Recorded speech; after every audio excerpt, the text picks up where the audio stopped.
литература, не унгарската. На друга епоха, не НРБ. Но има и унгарската.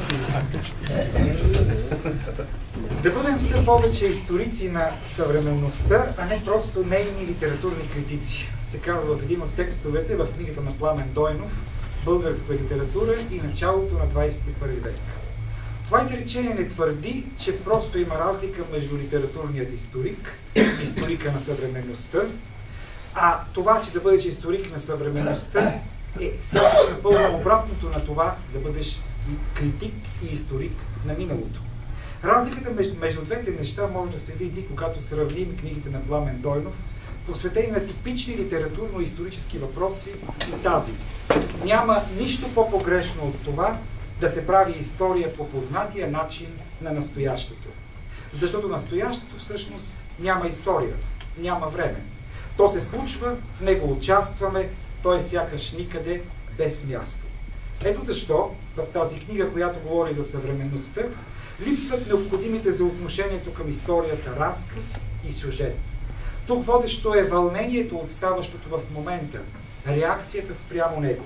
Да бъдеш историк на съвременността означава да се довериш на това вълнение и на тази реакция, да не бързаш с поставянето на настоящето в исторически схеми, а да се опитваш да видиш тъкмо невъзможността му да се включва в тях. Съпротивата срещу това да стане история. Историкът на съвременността е историк не защото прави от съвременността история, а тъкмо обратното, защото се опитва да опази съвременността от историята. Тази антиисторическа задача, която всъщност прави от историка на съвременността, истински историк на съвременността, може да се каже, че е определяща за новата книга на Пламен Дойнов. Навсякъде в нея той търси да разграничи литературното настояще от литературното минало, да дефинира събитието на сегашния момент. В много от текстовете в книгата се повтарят два признака на съвременността.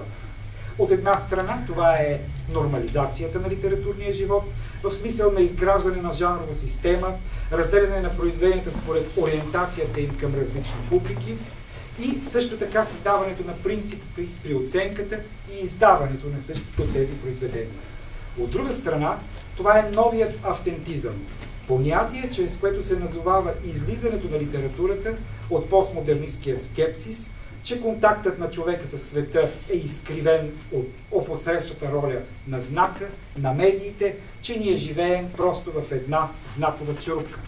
Новият автентизъм е нов, защото не включва завръщане към наивните вери за непосредствената връзка между нас и действителността, а се обръща към тази връзка, отчитайки постмодернисткия скепсис.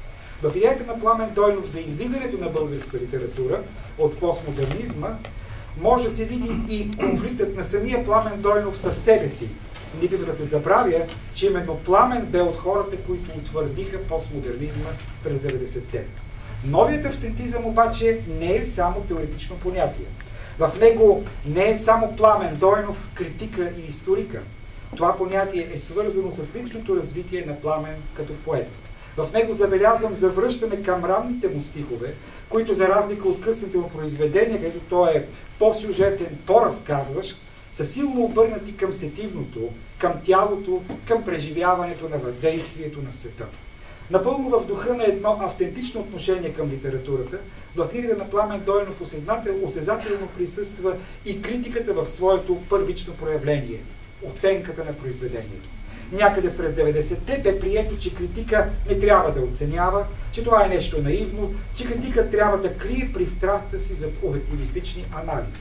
В тази книга Пламен не само не се притеснява да възражда оценката, но и ни връща към една от най-трудните форми на съществуване на тази оценка – критическият афоризъм. Книгата е изпълнена с кратки формули, които въздействащо изразяват отношението на критика към представеното от него.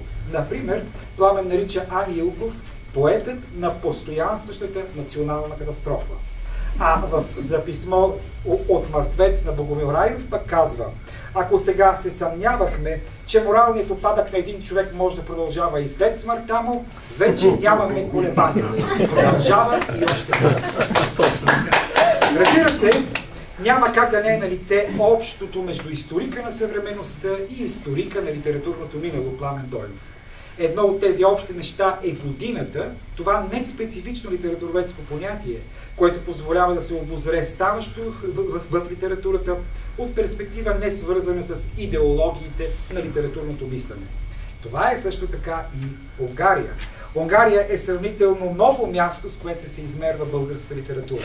Неговата особеност, както виждаме от книгата на Пламен, е в това, че то не е съвсем външно, както е традиционния Запад, тъй като и българската, и унгарската литература задълго са вкарани в един и същ политически проект, а и Централна Европа ни е географски по-близка.